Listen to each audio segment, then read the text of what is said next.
بسم اللہ الرحمن الرحیم۔ السلام علیکم معزز سامعین، میں حکیم محمد طیب ہاشمی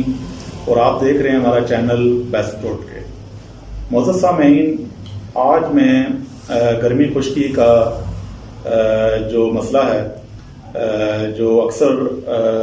خواتین و حضرات کو پیش ہو جاتا ہے، جس کی وجہ سے وہ مختلف قسم کے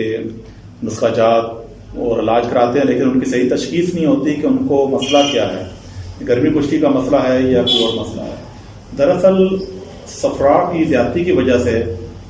گرمی خشکی کا مسئلہ پیدا ہو جاتا ہے۔ جسم میں حرارت یعنی صفرا کی زیادتی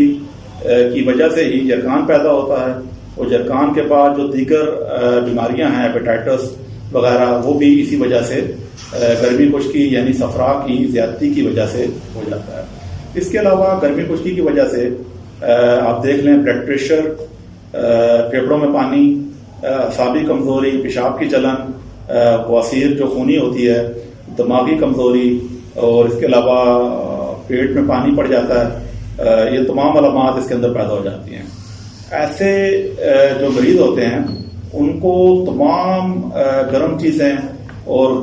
گرم غذائیں، مثلا نمک، لال مرچ، سرخ مرچ جسے کہتے ہیں، کریلے، دیسی گھی، چھوٹا جو گوشت ہوتا ہے، مرغی، بڑا گوشت وغیرہ، اور نمکین چیزوں سے ان کو آپ پرہیز کرائیں، کیونکہ کوئی بھی نمک والی چیز کو کھائیں گے تو ان کے اندر گرمی کی زیادتی ہوگی اور صفرا زیادہ پیدا ہوگا۔ وہ ان چیزوں سے پرہیز کریں، اور اس کے ساتھ ساتھ اگر وہ پرہیز نہیں کریں گے تو وہی بیماری جو ان کو جرکان بھی ہو جائے گا، پیشاب کی جلن بھی ہوگی، پیشاب جل کر آئے گا، ان کا پورا رنگ جو ہے وہ زردی مائل ہوگا، پورا جسم ان کا زردی مائل ہو جائے گا۔ پخانہ جو ہے ایسے مریضوں کو جو گرمی خشکی کے مریض ہوتے ہیں جن میں صفرا کی زیادتی ہوتی ہے، وہ جل کر آتا ہے۔ جب بھی وہ پخانہ کریں گے تو ان کو جلن کے ساتھ آئے گا۔ اور ہائی بلڈ پریشر، اس کے علاوہ دل کا پھیل جانا اور گردوں کا بھی فیل ہو جانا، امراض معدہ، اور یہ تمام مسائل اس گرمی خشکی کی وجہ سے ہو جاتے ہیں۔ تو اس کے لیے نسخہ میں آپ کو بتاتا ہوں جو آپ استعمال کریں، بالکل آسان نسخہ ہے۔ نسخہ یہ ہے ریبن خسارہ۔ ریبن خسارہ آپ لے لیں 12 گرام، اور کالی مرچ آپ لے لیں تقریباً 12 گرام لے لیں، اور اس کے بعد آپ اس طرح کریں کہ سونٹ آپ 12 گرام لے لیں، اور نشادر ٹھیکری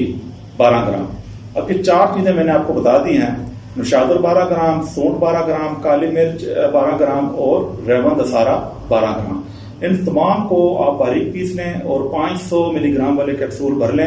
اور پھر آپ نے کیا کرنا ہے کہ صبح اور شام پانی کے ساتھ آپ ان کا استعمال کریں، اور ساتھ ساتھ غذا جو ہے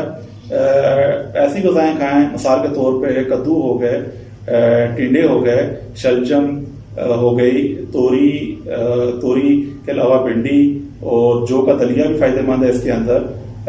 دال مونگ وغیرہ استعمال کریں، اور ابلے ہوئے چاول وغیرہ استعمال کریں،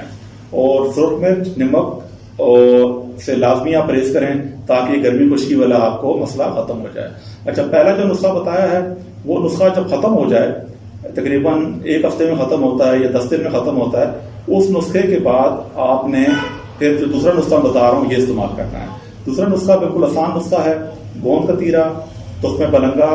اور اس کو گول چھلکا۔ آپ نے گوند کا تیرا اور تخم بلنگا کو بالکل باریک پیس لینا ہے، اور پھر اس کے اندر اس کو گول چھلکا مکس کر لینا ہے۔ اس کو گول چھلکے کو آپ نے پیسنا نہیں ہے، اور صبح، دوپہر اور شام 1-1 چمچ آپ اس کو شربت بزوری، شربت دینار یا شربت سندل، کیونکہ یہ تینوں ٹھنڈے شربت ہیں، یہ آپ کسی گلاس میں، مثال کے طور پر یہ گلاس پڑا ہوا ہے، اس گلاس کے اندر مثال کے طور پر آپ نے اتنا پانی بھر لیا، اور اس کے اندر آپ دو چمچ یا 3 چمچ آپ شربت سندل، شربت بزوری یا شربت جو میں نے دینار بتایا ہے وہ ڈال دیں،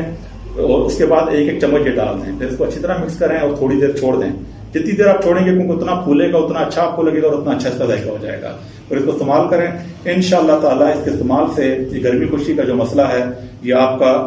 اس کا خاتمہ ہو جائے گا، اور یہ ایک ایسا علاج ہے جس سے گرمی خشکی کا خاتمہ ہوگا، اور آپ کی صحت ہی بحال ہوگی، اور آپ کے جسم میں ایک ٹھنڈ پڑ جائے گی، اور آپ کو ان تکالیف سے نجات مل جائے گی۔ اب میں آپ سے اجازت چاہتا ہوں، جلد سے پہلے آپ سے گزارش ہے کہ آپ ہمارے چینل کو سبسکرائب کریں، ہماری ویڈیوز کو لائک کریں، ہماری ویڈیوز کو شیئر کریں، تاکہ ہم آپ کے لیے اسی طرح